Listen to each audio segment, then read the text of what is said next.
This 80-year-old man flirts with another man's wife. The cold beauty wants to play hard to get, but she remembers the fat old man's incredible skills. Her whole body goes weak. After a meaningful exchange of glances, the fat old man swallows hard and flashes a wicked grin. The beauty catches his hint and drops all pretense. She says she wants it now. The fat old man panics at her eagerness. He meant it as a joke, but she took it seriously. His old back cannot handle such exertion. He makes an excuse. He says he is too old and needs a day to rest. The beauty pouts in frustration. She tells him to stop pretending. She knows exactly how capable he is. The fat old man is Quan Taeho, the martial alliance leader. He possesses the world's greatest martial arts and stamina that surpasses any young man. He has gained too much power, wealth, and women. He understands that excess leads to ruin. Without restraint, his body will give out. Now his only interest is savoring fine cuisine, but beautiful women keep showing up uninvited. Like today, before this beauty arrived, he had just sent another one away. What a headache. He cannot even find time to eat in peace. The beauty suddenly laughs cheerfully. She says he looks terrified, as if she might kill him. She came today for something more important. Taeho finally relaxes. Being told he cannot perform stings his pride, but he dares not argue. He fears she might take him up on it. The beauty tells Taeho that the sword saint, known as the world's greatest swordsman, wants to challenge him. Taeho responds casually, "Let him come." He sees this alliance leader position 30 years ago. Dealing with all these people and matters exhausts him. He can hand it over. He has already eliminated the 3 top masters of the demonic sect. The sword saint should be able to handle the remaining small fry. Before he finishes speaking, Taeho suddenly freezes. The beauty turns back curiously to look at him. She's never seen him like this before. Taeho's eyes turn blood red. His quiet, massive aura surges out from his body like tidal waves. Taeho sees his severely wounded subordinates, and the sword saint slaughtering innocents. Taeho understands why the sword saint appeared so suddenly. The sword saint has fallen to chi deviation. Without a word, Taeho commands his sword and shoots into the sky. At this moment, the sword saint massacres an entire sect. No matter how many he kills, he cannot suppress his inner rage. He hates Taeho for stealing his alliance leader position. That man surpasses him in everything. No matter how hard he tries, he can never reach Taeho's level. That fat pig is so old yet so shameless. Beautiful women always throw themselves at him, and he makes me play second fiddle to him. He ranks first in everything. Why must I always be second place? That jerk always mocks me for being too thin. He is the one who is too fat. Now power surges through his body. Time to castrate that fat pig. At that moment, a sword light descends from the sky. It severs the sword saint's arm. Taeho approaches slowly, controlling his sword with inner energy.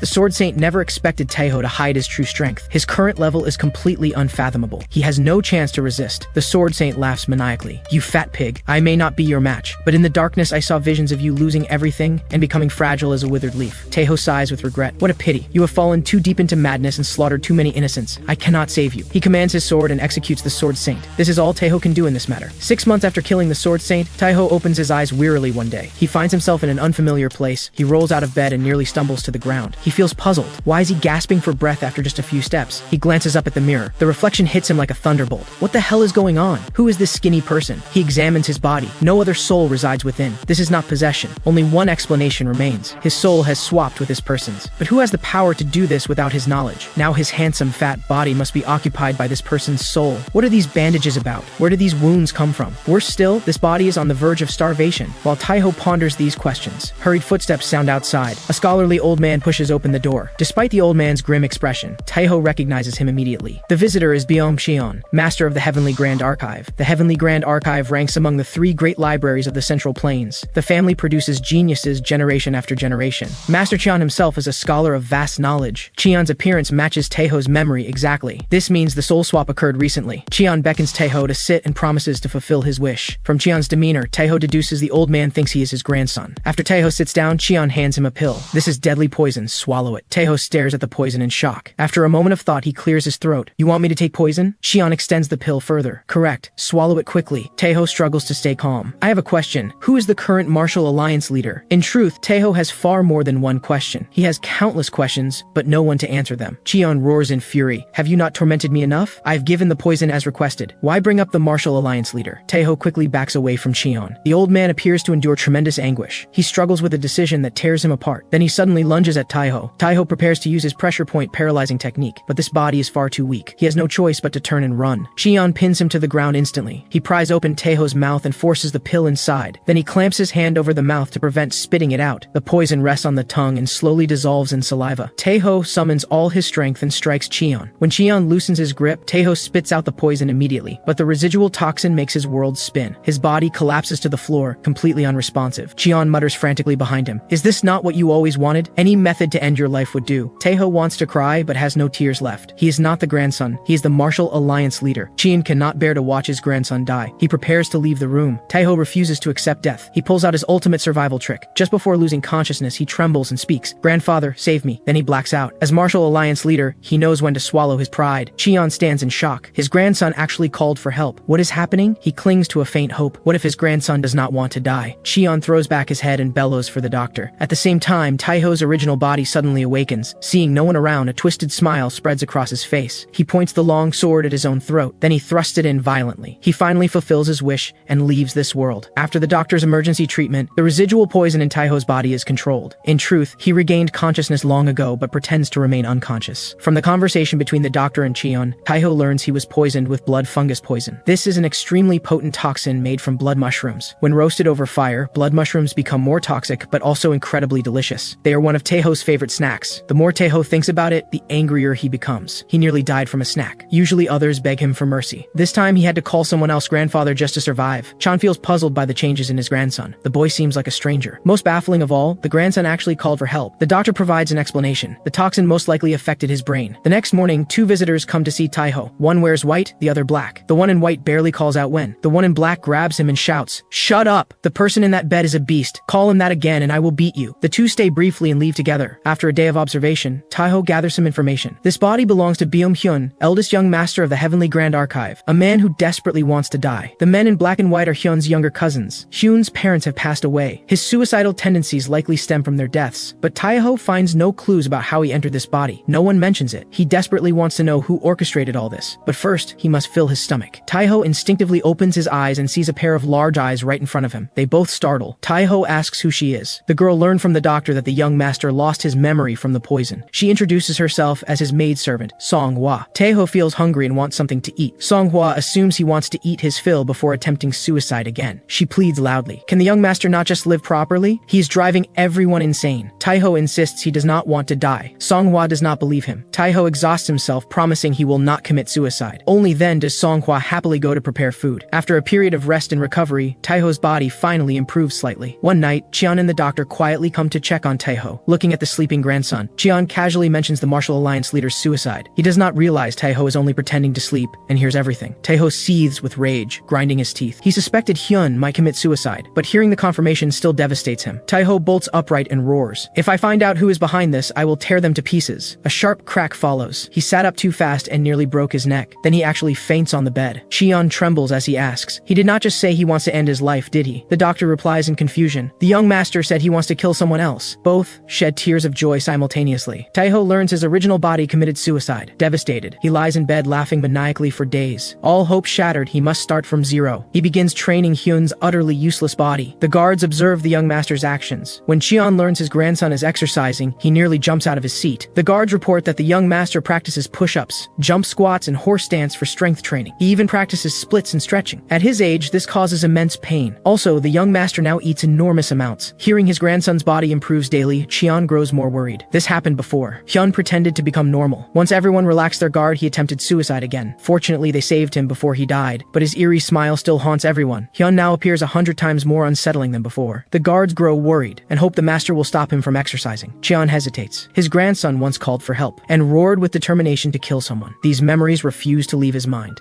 The old man decides to observe Hyun personally. Moments later, Taiho arrives at Cheon's location. Cheon gently asks about his grandson's memory recovery. Taiho gasps heavily and trembles all over. He replies that his memory has not returned. Cheon stares at his trembling grandson with confusion. Suddenly it clicks. He asks if the grandson is practicing splits. Taiho has only spread his legs shoulder width apart, yet he grimaces in agony. Minutes later, Taiho begins doing push-ups. While exercising, he speaks with difficulty. "I know everyone has prejudices against me, but I have many things to accomplish." Cheon's suspicions deepen. In his mind, many things to do immediately translates to many suicide methods. Taiho suddenly performs a jump squat, startling Cheon so badly he nearly throws out his back. The old man grows more confused. His grandson seems desperate to prove himself and earn approval. Then Taiho's words strike Cheon like lightning. Taiho declares that Hyun is no longer of this world. Cheon falls silent for a moment, then asks what this means. Taiho replies between gasps, "It means exactly what it sounds like. Hyun has died, so there is no need to worry about suicide anymore." Cheon asks nervously, "Then who are you?" Taiho flashes a confident smile. "I am the greatest in the world." Cheon thinks with mixed emotions. The boy's brain must be damaged by the poison, but for him this might be the best outcome. At this moment in a tavern, the man in white and the man in black drink together. The man in white is Byum Fumong, third young master of the Heavenly Grand Archive. The young man in black is Byum Yoon, second young master of the Heavenly Grand Archive. Fumong urges Yoon to give Hyun another chance. Hyun has become much more normal lately. Yoon cannot cannot trust Hyun. Hyun once nearly killed their grandfather. Fumong knows Yoon speaks the truth, but he still hopes Yoon will give Hyun one more chance. Yoon explodes in rage, shouting, "I warned you. If you dare call that beast your cousin again, I will not let you off easy." The brothers' argument angers a burly man eating nearby. The man swings his fist at them, but Yoon dodges effortlessly. He follows with an elbow strike to the man's neck. The man collapses unconscious in an instant. Clearly, Yoon's martial arts are quite formidable. After this incident, Yoon calms down considerably. He decides to personally tear away Hyun's false pretense. Through Taeho's relentless training, Hyun's useless body finally shows promising changes. Though his fitness now approaches that of an ordinary person, Taeho knows he still has far to go. Songhwa grabs a long staff and says cheerfully, "Young master, let me help you jump higher." Her gaze turns fierce instantly. She sweeps the staff at his waist. Taeho leaps to dodge it. The rushing wind from the staff makes his heart tighten. If he had not dodged, at least 2 ribs would break. Song Shua swings the staff continuously and says happily, 10 jumps per set. Let us do 2 sets. Taeho gasps heavily. Just 1 set. 2 sets will be too much. Song Chua's logic completely baffles him. She says with touched emotion, "Young master, do not worry about me. I am not tired at all. This is quite fun. I could keep going all night without stopping." Taeho curses internally in frustration.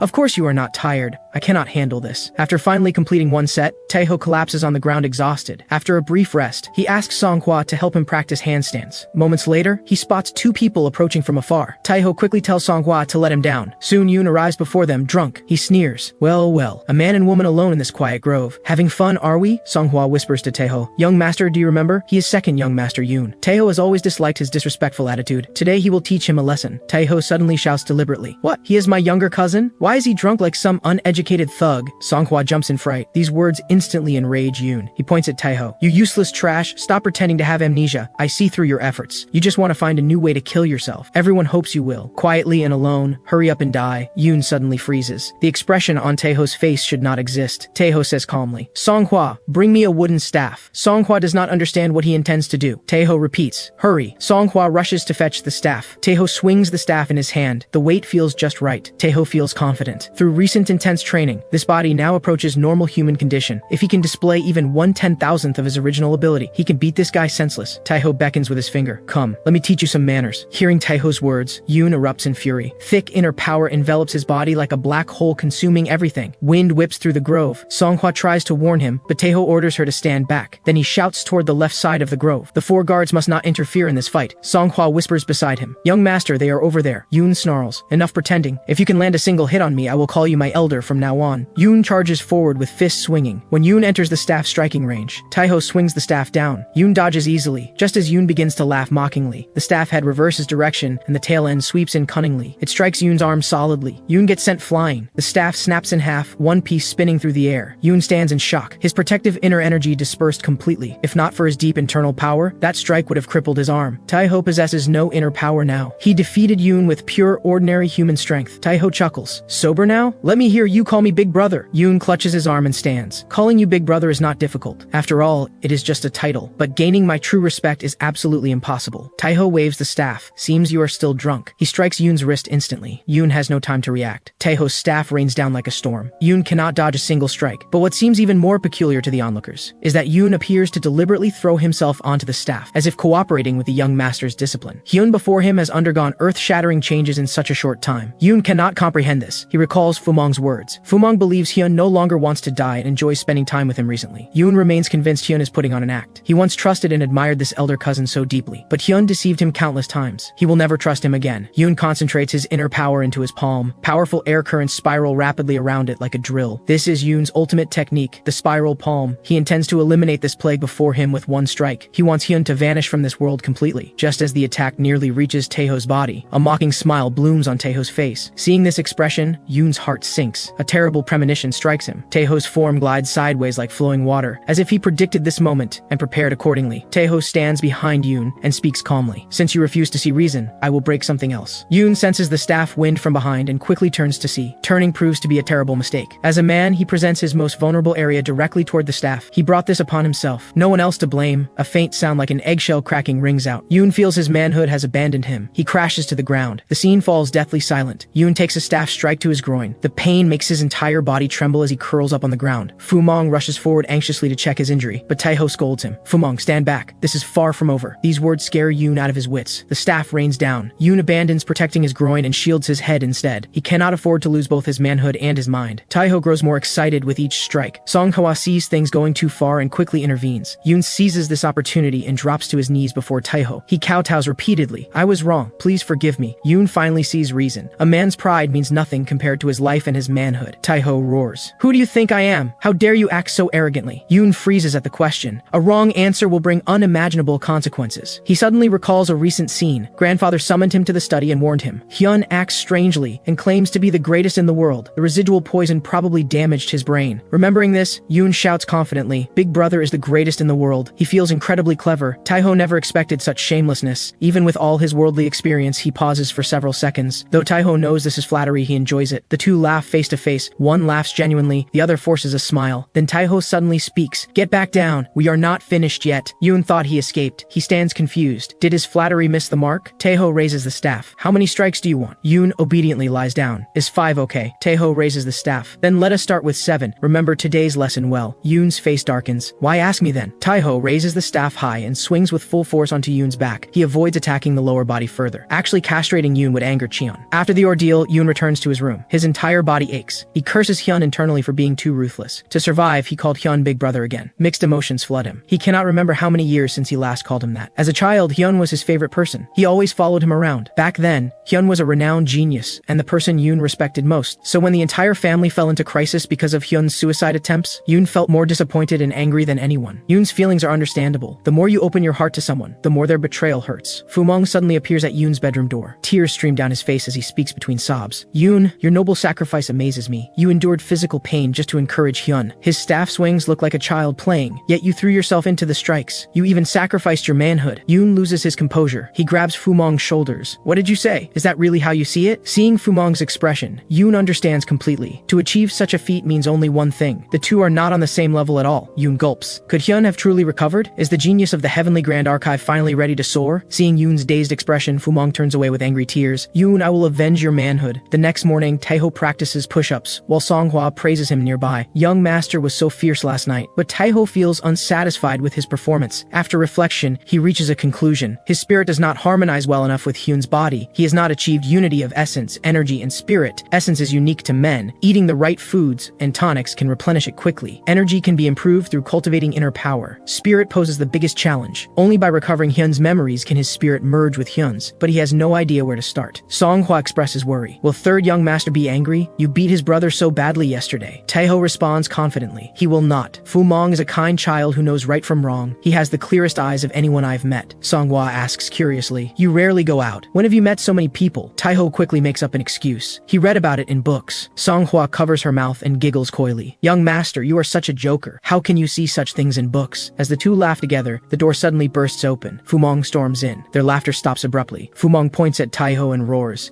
Hyun, you bastard. Why did you attack Yoon so brutally? Taiho cannot understand what happened to the kind and reasonable Fumong. He could never guess that Fumong's kindness and sense of justice led him to believe Yoon deliberately took the beating to encourage Hyun. Yet Hyun repaid this by viciously attacking Yoon's manhood. Fumong pulls out nunchucks to challenge Taiho. Just as they wonder how to handle the situation, Yoon walks in from outside. He approaches Fumong and punches his head. You idiot! Why are you still playing with nunchucks? With your skill level, someone will beat you senseless. Just as Songhwa worries that Yoon came for revenge, Yoon clasps his fists and bows deeply. Big brother, your younger cousin has come to pay his respects. Seeing Yoon's complete change in attitude, Taiho knows the beating taught him well. He replies politely. Good, you seem to have slept well. Yoon smiles happily. All thanks to you, big brother. Fumong stares at Yoon's black eyes in complete confusion. After a brief conversation, Yoon leads Taiho to a room. Cheon sits beside someone's bed. This person is Gang, father of Yoon and Fumong, and uncle to this body. His face looks yellow and gaunt with sunken cheeks. Clearly his health is poor. Gang suddenly grabs Taiho's hand warmly. Uncle is so happy to see you doing better, Taiho says sheepishly. I have lost my memory. Where does it hurt? Gang's heart trembles. He avoids eye contact. Just a troubled heart. Nothing serious. Taiho immediately understands. Gang fears Hyun deeply. Taiho swiftly shifts the blame. It must be Yoon who is causing your worry. Nearby, Yoon nearly jumps up in shock. What an outrageous false accusation. Gang laughs at Taiho's blatant blame shifting. His oppressive mood lightens considerably. After paying respects to their elders, the cousins return together. Taiho's mood grows somber. After seeing Gang, he becomes more certain. All the problems in the Heavenly Grand Archive stem from Hyun. Not only does Gang fear him, most people in the household fear Hyun. Hyun and avoid him. What exactly happened to Hyun? How can he recover those memories? At this moment, Yoon's voice interrupts his thoughts.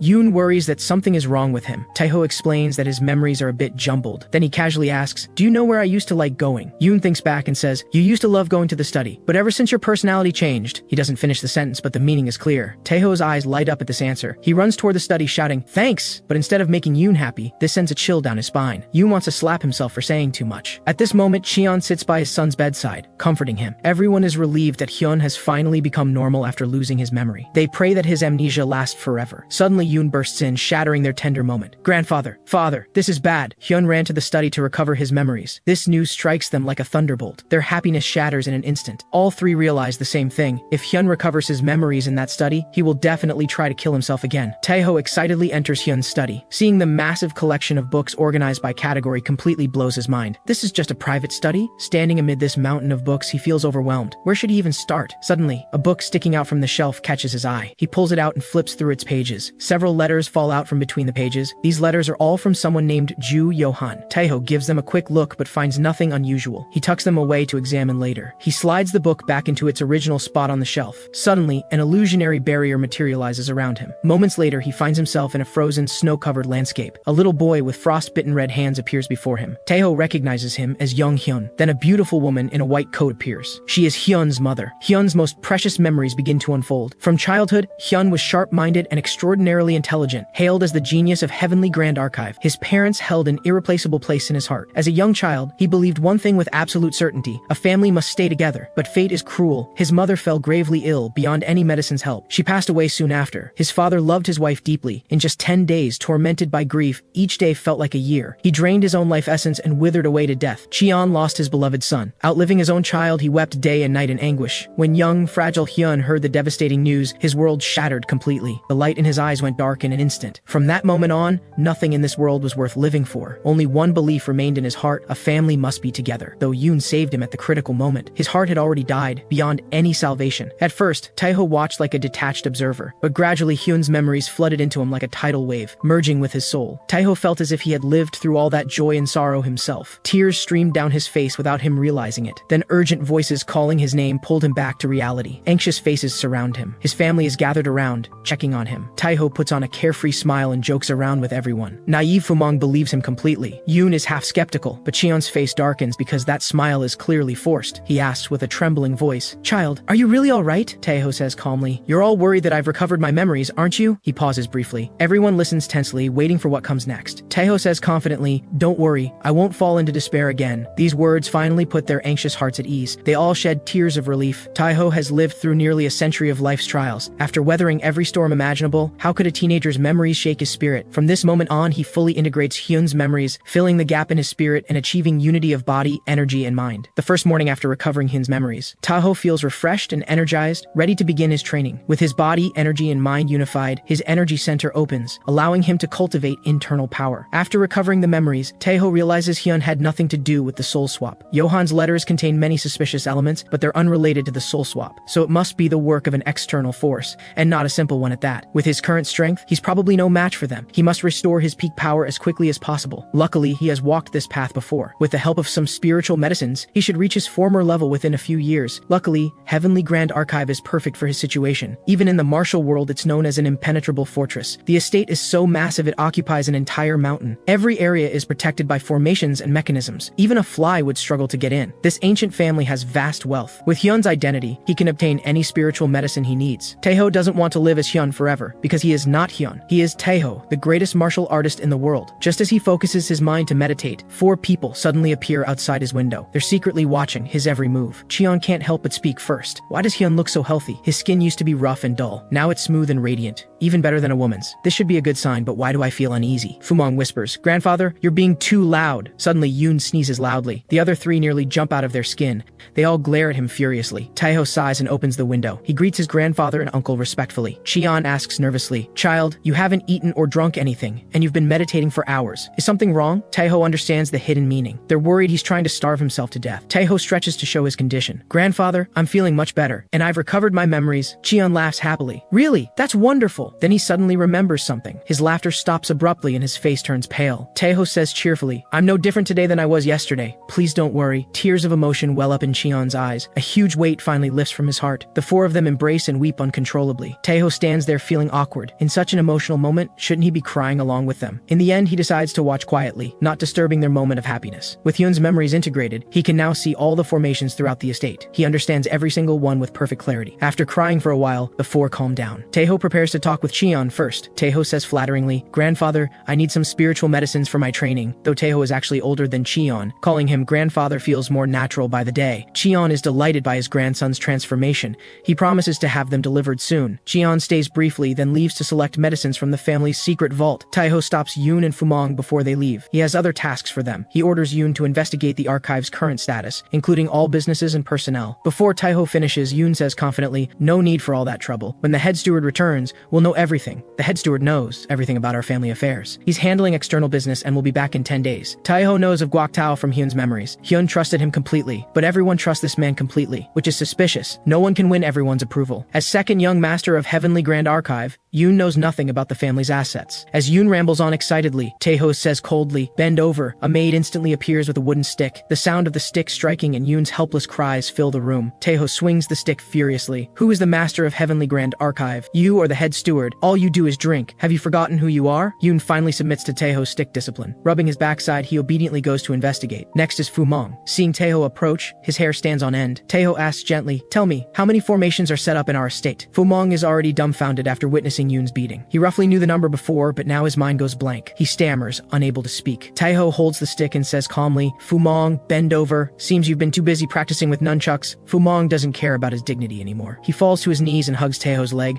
begging for mercy. Fumong gets it even worse than Yoon. The stick comes down mercilessly. This frail scholar has never endured such punishment. He sobs and submits. Hua watches from the side, thinking, am I next? Taeho orders Fumong to inspect all formations and mechanisms within 3 days. Any repairs must be done immediately. After everyone leaves, Hua asks excitedly, young master, what should I do? Taeho says leisurely, write a letter to young master Johan as I dictate. Invite him to visit our estate. The moment Hua hears Johan is coming, she transforms into a complete fangirl. Her eyes sparkle with excitement. Seeing Hua's love-struck expression, Taeho wonders if he should burst her bubble. From those letters, Taeho gathered that Yang is probably mentally unstable. With his vast experience reading people, he can see through someone at a glance. Another suspicion nags at Taeho. Heavenly Grand Archive is in such turmoil, yet the trusted head steward isn't here serving the family. He's been away for days with no sign of returning. Something doesn't add up. Meanwhile, at his residence, Guok Tao is leisurely tending to his flowers. Suddenly, a subordinate reports that the young master of Heavenly Grand Archive has changed drastically. Once obsessed with suicide, he now grows stronger daily. He exercises regularly and has even begun cultivating internal energy. Tao dismisses the report entirely. Even if everyone else changes, that young master never will. He must be putting on an act. He'll still kill himself eventually. But Tao can't wait any longer. He decides to secretly help the young master along. While Taeho is training, a horrifying stench engulfs him. In both his lifetimes, Taeho has smelled 2 terrible stenches. One was the breath of the beggar sect's foul breath beggar. The other was a black fiend sect member who drowned while hiding in a latrine. But neither compared to this. Taeho surrenders to the stench. He stops his training and stands up. He has now mastered one of his 3 ultimate techniques, tendon shifting and meridian swapping. When activated, it prevents acupoint strikes and allows him to counterattack. Taeho calls Hua inside to ask about the stench, but she's just as clueless as he is. They leave the room to find the source. An angry shout catches their attention. Yoon is scolding Fumong. Yoon reports that Fumong accidentally triggered a ventilation formation, releasing the stench. Fumong quickly defends himself. He was inspecting a formation as ordered. Just as he finished repairing it, a terrible smell suddenly rose from underground. It wasn't his fault. Taeho believes honest, good-natured Fumong isn't lying. Fumong has exceptional talent with formations, just slightly inferior to his own. If Fumong can't figure it out, Taeho probably can't either. He orders Yoon to stay and help Fumong fix this. Then he says, I have urgent matters, and flees the stench. Taeho thinks happily. Having brothers is great. When things get tough, family steps up. Taeho takes Hua and his guards to a restaurant. He happens to glance through the window at the restaurant across the street. He spots 2 familiar faces inside. Jang Seo from Flame Pavilion and Samwon Hyun from the Samwon clan sit with 2 beautiful women. Judging by their expressions, Taeho's mind wanders. He knows this scene all too well. He walked through countless flowers without a single petal sticking, having conquered countless beauties. Seeing their flirtatious behavior, they probably can't wait for nightfall, since turning 80 besides his own romantic conquests. Watching young people's love affairs has become one of his pleasures. A shout from behind ruins his mood completely. A thug furiously accuses the owner that there's a mosquito in his soup. The owner bows repeatedly, apologizing and offering to waive waive the bill, but the thug demands at least 10 silver taels in compensation. The owner thinks 10 taels is too much. The thug threatens to shut down his business if he doesn't pay. Taiho has seen this cheap extortion trick countless times. He sends Hua to deal with it.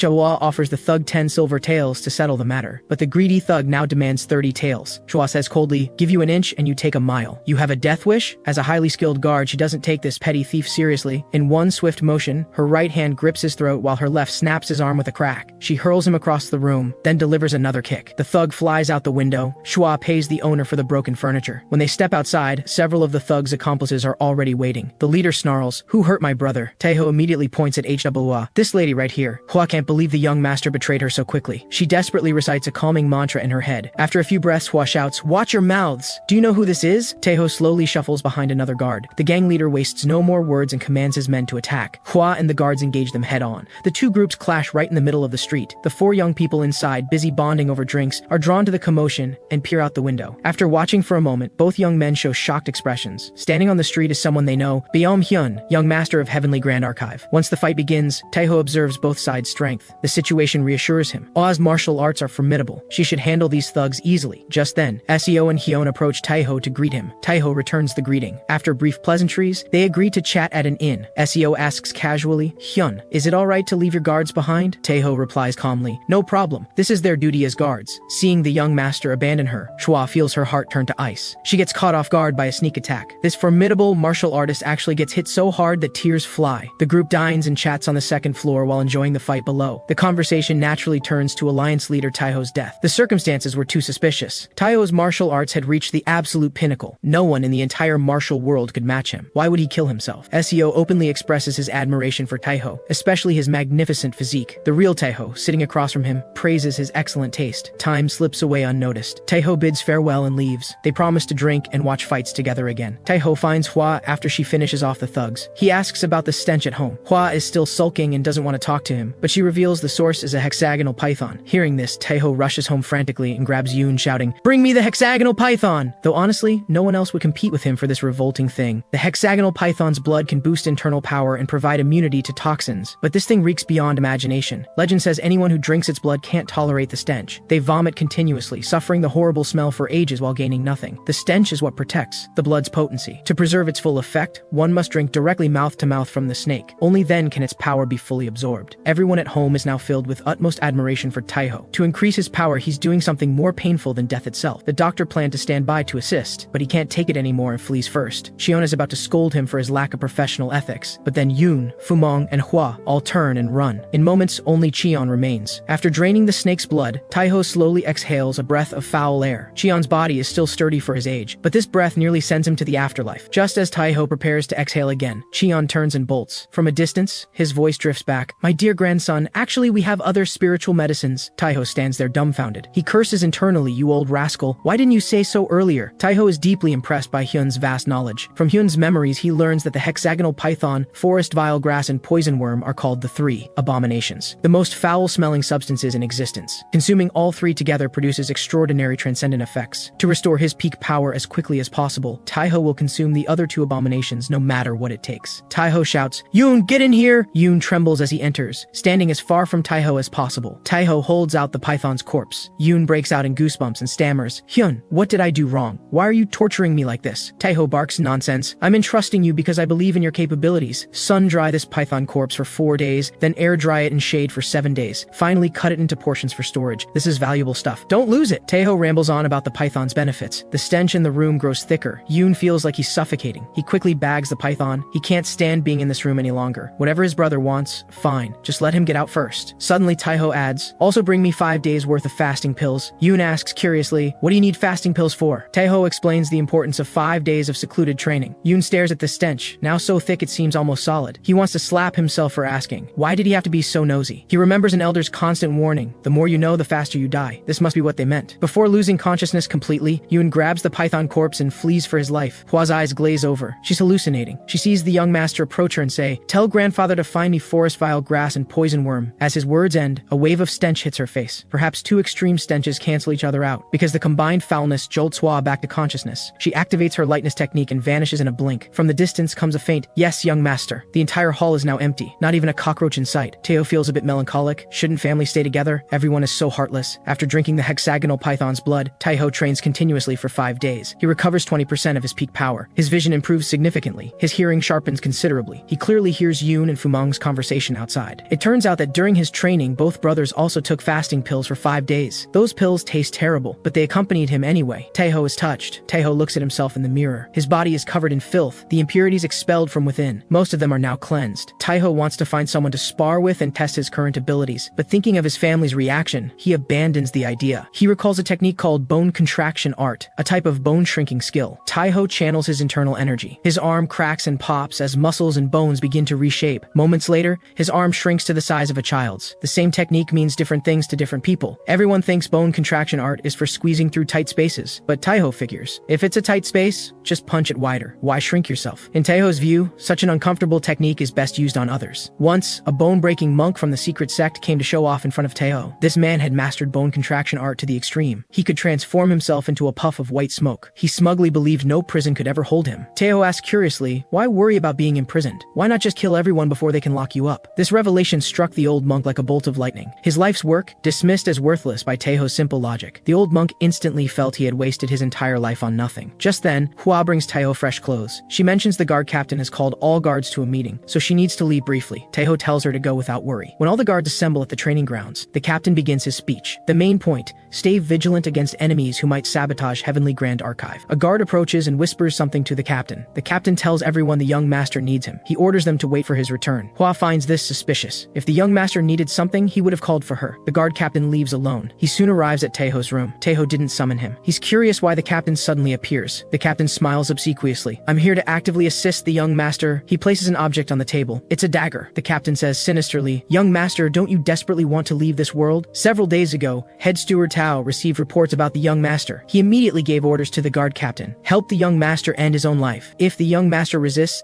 slit his throat and make it look like suicide. Back to the present. Facing the captain's provocation, Taiho understands now. The captain gathered all guards specifically to be alone with him. Now Taiho has no protection. This was definitely planned. Many people must be involved. Taiho decides to probe first. He tells the captain he no longer wants to die. The captain says coldly, then I have no choice. He suddenly strikes, hitting Taiho's pressure points. Taiho didn't expect such decisive action. Fortunately, he has mastered tendon shifting and meridian swapping. It feels like just 2 finger pokes. His pressure points remain unblocked. The captain says arrogantly, once the young master dies, your grandfather and uncle, even your 2 brothers will all fall into despair. Taiho smiles faintly. Quite the scheme. That would lead to the archive's downfall. Taiho decides to change tactics and use force. He stands abruptly. Tell me your plan and your accomplices. It will spare you some pain. The captain is shocked the young master can still move. He draws his sword and thrusts forward. Taiho flips the table into the air. When the captain slashes through it, Taiho has vanished. Taiho is now behind him. The captain channels energy to his left hand and claws viciously at Taiho. Taiho watches this pathetically slow, weak attack. He can't tell if it's supposed to be dragon claw or tiger claw. If anything, it looks more like a kitten swipe. Taiho dodges effortlessly. The captain tries to attack with palm strikes, but Taiho strikes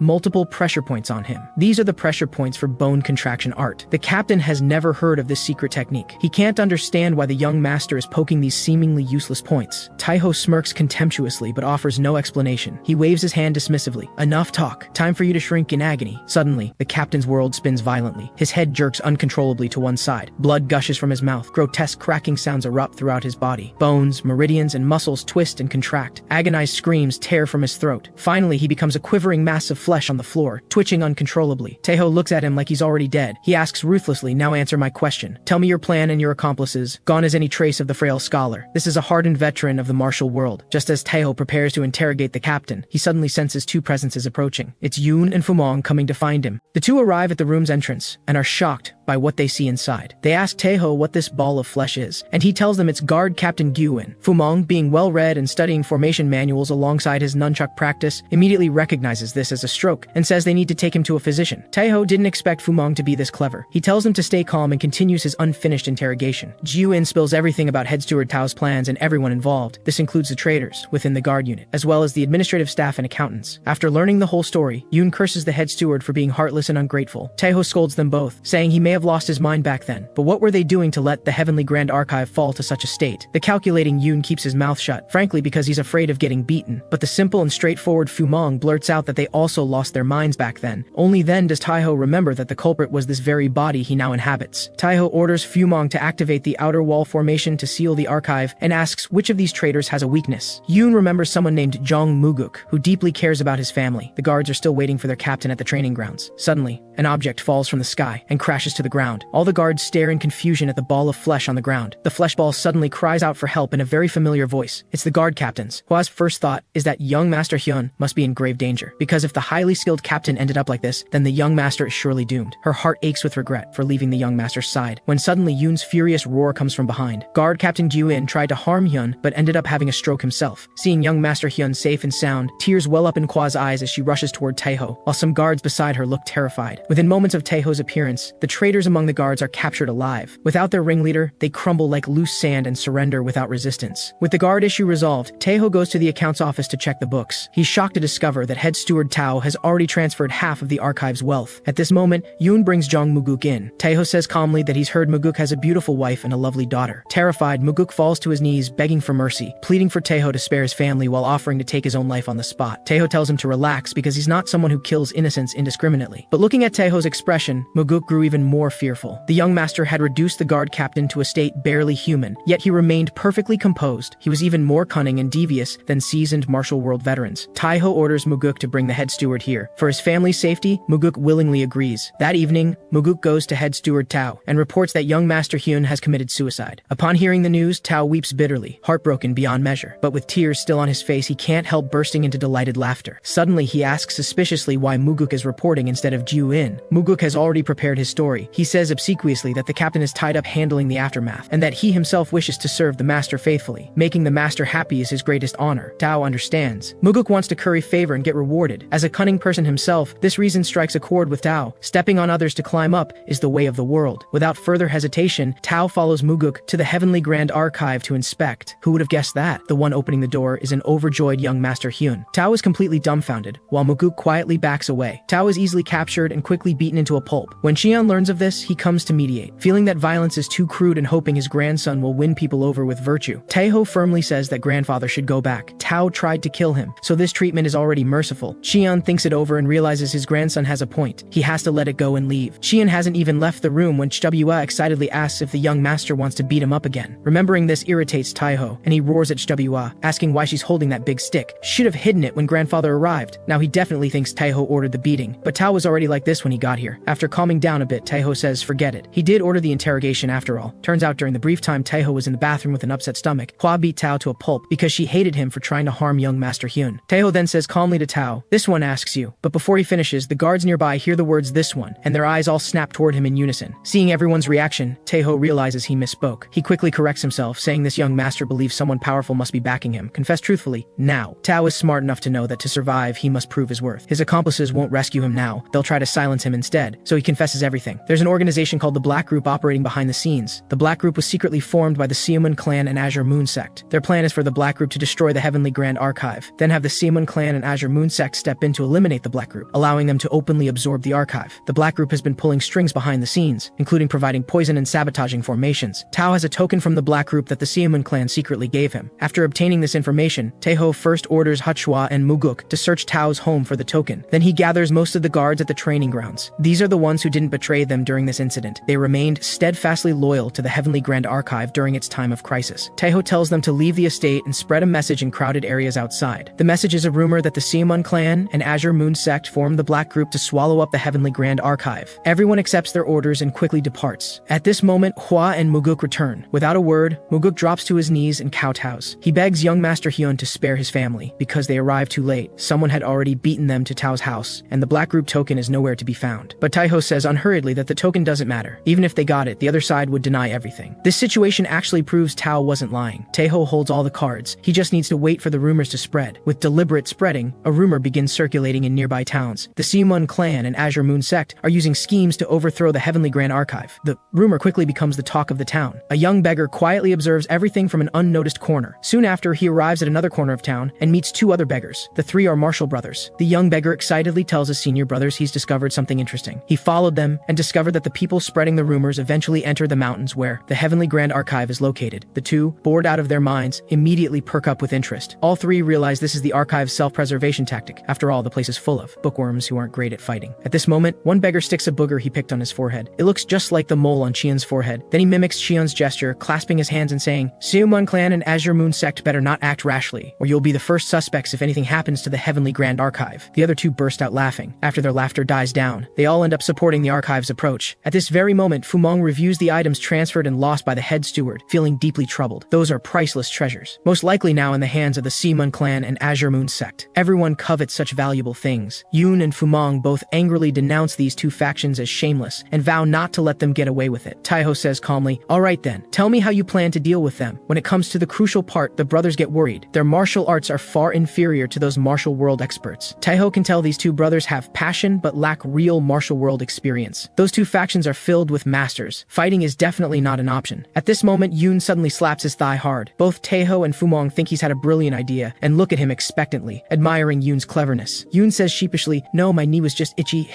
before Taiho can scold him. Fumong suddenly has a flash of inspiration and says he has a great idea. They can file a complaint with the Martial Alliance. Taiho and Yoon's initially delighted expressions turn to bewilderment upon hearing this answer. Yoon says to Fumong, don't you know, that fat old guy or whatever, the one called the #1 person in the world, already committed suicide. Talk about hitting a sore spot. Taiho thinks of his perfect physique and feels a wave of frustration and sadness. He struggles to control his emotions. Seeing him trembling all over, Yoon and Fumong think their brother is having another episode. Taiho suddenly roars, you two useless fools don't want to solve problems yourselves. You just want to beg others for help. After thoroughly scolding his two brothers, Taiho feels much better. At this moment, Hua suddenly appears at the doorway. She brings unexpected news. Sect leader Pan Guang of Azure Moon Sect has arrived with his daughter Pan Ji to pay a visit. Sect leader Guang brings his daughter to a cliff's edge. Miss Pan wonders why there's nothing here. Sect leader Guang points at the cliff and clouds, saying it's all an illusion. Miss Pan curiously kicks a pebble at her feet. She immediately hears the whooshing sound of the pebble falling. She's confused, wondering if father made a mistake, because everything in front of them looks completely real. Just then, ripples spread through the space before them. A stone bridge appears at the cliff's edge beneath their feet. The two walk along the stone bridge, passing through the illusory formation and entering the Heavenly Grand Archive's territory. Master Chion and young Master Hyun personally receive them. This makes Sect leader Guang very happy, but his laugh is bizarre and grating. It sends Chion's blood pressure spiking. He feels like his head might explode from the irritation. Taiho's former status in the martial world was very high, so he never dealt with small sects like Azure Moon Sect. Hearing Sect leader Guang's laugh for the first time makes him suspect the man practices some kind of sonic attack martial art. After just a few exchanges, they are nearly driven mad by Sect leader Guang's laughter. Taiho thinks bitterly, you want to make this difficult for me? Then bring it on. Let's make this painful for both of us. See who backs down first. At this moment, Sect leader Guang has just said, the sunlight is lovely today. Taiho acts as if he's heard an extremely funny joke and lets out an even more bizarre laugh while spraying spittle. Hearing this strange laugh, Sect leader Guang suddenly freezes. Then he bursts into hearty laughter, saying Taiho's laugh is too ugly and also sprays spittle everywhere. The two are like old friends reunited after years, sampling each other's flying saliva. This tortures poor Chion, who desperately needs an umbrella and earplugs to block the spittle and grating laughter from both sides. He's suffering terribly right now. After the duration of a meal, Taiho is the first to concede defeat. After all, he was faking it. Unable to bear it any longer, Taiho stands up to excuse himself, giving grandfather and sect leader Guang time alone. Before leaving, Taiho says apologetically, grandfather, take care of yourself. Chion is stunned and keeps signaling his grandson with his eyes, hoping he'll stay and weather this storm together. But Taiho acts as if he sees nothing. In the end, Chion bears it all alone. As Taiho walks away, he thinks that although sect leader Guang's laugh is bizarre, he can rule out Azure Moon Sect's involvement in this incident. Through their interaction, he's learned that sect leader Guang is upright in character. Moreover, bringing his beloved daughter along clearly shows no ill intent. Their purpose for this visit should be to prove their innocence. Taiho arrives at a pavilion where Yoon and Fumong are chatting with Miss Pan. Taiho joins them. Thankfully, Miss Pan's laugh isn't as bizarre as her father's. After sitting down, Taiho asks what Miss Pan thinks of the Heavenly Grand Archive. Jie covers her mouth and giggles, saying it was truly worth the trip and she's glad father brought her along. What Jie doesn't mention is that when she learned father was coming to the Heavenly Grand Archive, she practically pulled his pants off trying to come along because she was incredibly curious about the mysterious archive. The four grow more engrossed in conversation, and Yoon asks Miss Pan if she knows about delayed acupoint techniques. Jie explains that this acupoint technique is like making an advance reservation. The effects manifest after some time. However, this technique has been lost, and no one now knows how to perform it. As the sun sets, sect leader Guang and his daughter take their leave. In the deep silence of night, Taiho contemplates the entire situation alone. If he confronts the Seamun clan head-on, he definitely can't match them in martial prowess. Taiho considers the cards he holds: the living head steward Tao, the Seamun clan's arrogance about their martial strength, the Heavenly Grand Archive's ingenious formations and mechanisms. Hyun's vast knowledge and talents, and his own experience and abilities as the former Martial Alliance leader. As long as he uses these cleverly, dealing with the mere Seomun clan should be no problem. At this moment, three heads peek out sneakily from behind him. They feel something's off about Taeho, so they've been secretly following him. Yoon and Fumong think their brother is distracted because he must be captivated by Miss Pan's beauty. Hua looks at the two young masters with contempt, as if looking at two idiots. Then she hits the nail on the head, saying the two young masters have clearly never been involved with women. The brothers are mortified at having their secret exposed. Choya says confidently that young Master Hyun must be too hungry to sleep. He wants a midnight snack right now. Taeho discovered these three following him long ago. Now he strolls over leisurely and says, "Hua, great idea. Let's go get a midnight snack." The group cheerfully prepares to enjoy some food, but just as Yoon is about to leave, Taeho stops him. Taeho assigns him a secret mission. Within 2 days, he must expand the archive's formation to the outer side of the cliff. After the midnight snack, Taeho goes to the room where the head steward is imprisoned. He has a few more questions that need confirmation. To survive, the steward answers Taeho's questions without reservation. It turns out the person who contacted the steward each time was the Seomun clan's eldest young master, and it was he who told the steward about the alliance between Seomun clan and Azure Moon sect. The steward himself never had contact with Azure Moon sect. While the steward is speaking, Taeho's right hand gently pushes upward from his back, causing the steward to tremble all over in fear. Then Taeho presses lightly on the steward's neck bone with 2 fingers. After doing this, Taeho prepares to leave and says gently before departing that he just came to ask some questions. Nothing will happen to him, but the steward feels even more uneasy because he knows things aren't that simple. The next morning, Taeho calls his 2 brothers over and asks them to help him write a letter, because last night he dreamed of guidance from a deity. The 2 brothers excitedly think this is a good omen. They ask what the deity said. Taeho suddenly roars, "Run away!" The deity's words leave the 2 brothers confused. Taeho explains it's because of the Seomun clan. Although they were backstabbed by the Seomun clan, the Heavenly Grand Archive can't afford to provoke them. The deity advised him that backing down is better, to avoid causing a bloodbath. He's asking them to help write a reconciliation letter to settle this matter. Yoon and Fumong shake all over with rage. In a sudden burst of rage, they both snap. One tears the letter to pieces, the other smashes his inkstone against the floor. A reconciliation letter? Yoon roars. All because of a stupid dream? Fumong retorts, his voice trembling with anger. After the enemy has spit in our faces, we're still expected to sue for peace? Then both brothers shout in unison, "What's so scary about death?" Taeho says calmly, "Can't I just stay alive?" Hearing this, the brothers suddenly become alert. They look at each other and think to themselves, yes, their brother finally doesn't want to die anymore. Isn't this wonderful news? They mustn't upset him. The brothers sit back down obediently and prepare to write the letter as Taeho instructed, but now Taeho won't have it. He says, "You 2 disrespectful brats dare to contradict me. I'm doing this so everyone can survive." After saying this, he suddenly roars, "Hua!" Hua has been waiting for a while and suddenly opens the door. Then she respectfully presents a wooden stick with both hands. Taeho says, puzzled, "Why are you bringing me a stick? I asked you to tidy up the room." Not seeing the expected martial arts scene she hoped for, HWA feels dejected and quietly weeps while cleaning the room. Taeho has lived nearly 100 years. He'll eat anything except a loss. Writing this reconciliation letter has another purpose. The letter's content should belittle himself and praise the Seomun clan. Having done such dirty deeds, the Seomun clan will definitely want to downplay the matter. As long as he lowers his stance, the other side will cooperate to resolve this matter. They'll definitely propose meeting face to face, which fulfills Taeho's first condition. At this moment, a guard rushes in to report that something has happened to the head steward. No one touched him, yet the steward's body has suddenly deformed. Taeho smiles coldly. His experiment succeeded. It turns out that before visiting the steward the previous night, Taeho had already cultivated bone contraction art to a certain level. Coincidentally, GAE's casual mention of delayed acupoint techniques during the day inadvertently reminded Taeho. Otherwise, he'd almost forgotten he knew this skill. He never needed it before. He could just slap someone directly. Why bother with such trouble? This technique is also called the hidden strike method. Very few can perform it. The victim has no idea when they were struck, making it nearly impossible to trace the practitioner. And the night before, he secretly used the steward as a test subject. Now, it seems bone contraction art executed through the hidden strike method works well. Since the second condition has also been met, he'll just wait for the Seomun clan to pay the price. The Seomun clan's master, Seomun Chu, is delighted upon receiving the reconciliation letter from the Heavenly Grand Archive. He summons his son Seomun Min to the study and assigns him to handle this matter. Young Master Min reviews the reconciliation letter. After their discussion, they conclude the Heavenly Grand Archive is scared. They decide to invite the archive and various prominent young masters to their manor for a gathering. The archive will surely be scared out of their wits seeing the Seomun clan's imposing atmosphere, making it easy to take them over. With this attitude, one can imagine how shameless their reply letter is. Upon seeing the Seomun clan's reply, Cheon is furious. Only because the old man's constitution is still robust, otherwise he'd likely be angered to death. The shameless boasting in the reply, and its complete lack of remorse, make Yoon and Fumong fully realize how wicked people can be. After everyone vents their anger, they suddenly embrace and cry together. But after reading the reply, Taeho is quite pleased. He guessed they would humiliate the Heavenly Grand Archive,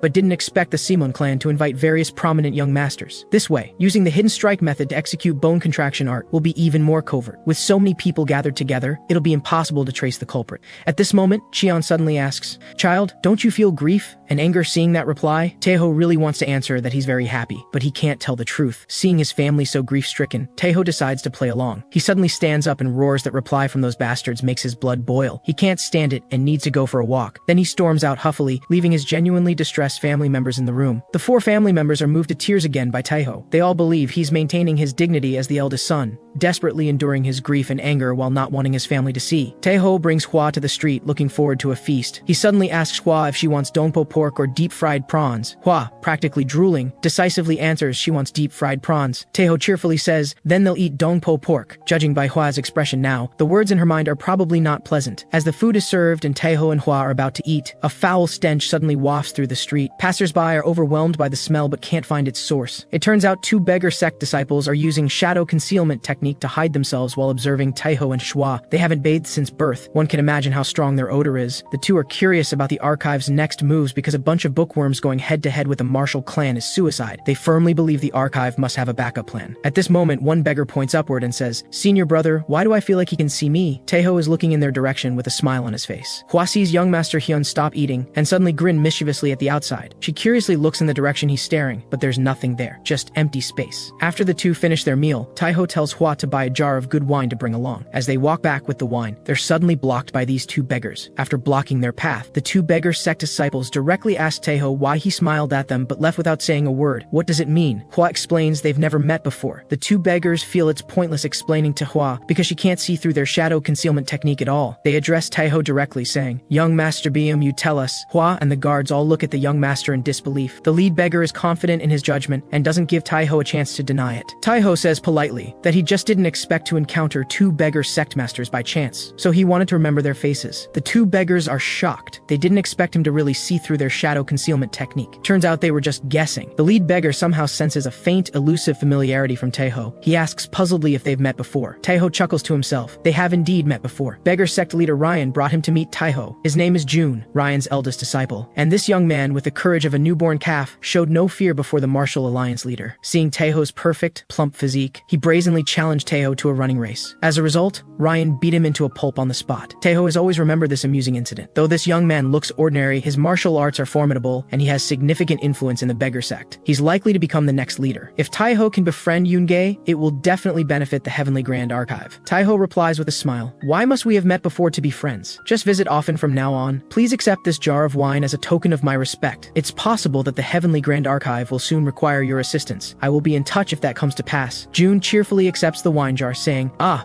this young man really knows how to handle things." Faced with Taeho's goodwill gesture, the 2 beggars introduce themselves. The other thin beggar is called Sang, June's junior brother. June teases, "Aren't you people wealthy? Why only buy 1 jar of wine?" Taeho replies with a smile, "Because the tavern doesn't have much good wine. If you have time to visit the Heavenly Grand Archive soon, I'll definitely treat you to better wine." The 2 brothers immediately seize the opportunity and want to follow him to the archive to drink right now. Taeho declines, saying not today because he's attending the Summon clan's banquet. After saying this, he leads his people away. After returning home, the servants prepare the carriage and gifts. Taeho then takes Hwa to the Seamun clan. Yoon and Fumong watch the carriage disappear in a cloud of dust, deeply worried about their brother's safety on this journey. At this moment, Yoon takes out a letter and quietly tells Fumong that young Master Johan will arrive soon. He tells Fumong not to mention it to their brother because young Master Johan wants to surprise him. Both brothers really like young Master Johan. He is both the second son of the wealthiest family in Jiangbei, who own the Galaxy Exchange, and the only true friend of their eldest brother. Even when their brother was self-destructive, they always maintained mutual trust. They believe their brother will be very happy. Seamun clan's eldest young master, Seamun Min, is listening to melodious music. The player is his sworn younger brother, Bin. Whenever this happens, Min recalls magnificent scenes, people desperately begging for mercy, dying under a flurry of blades, family heirlooms and precious treasures being plundered, beautiful estates being burned down. These are scenes of him leading the Seamun clan to pillage and slaughter at Bin's home, ultimately razing the estate to the ground. Looking at Riashan before him now gives Min a bloody thrill, especially since this fool can't recognize his enemy right before his eyes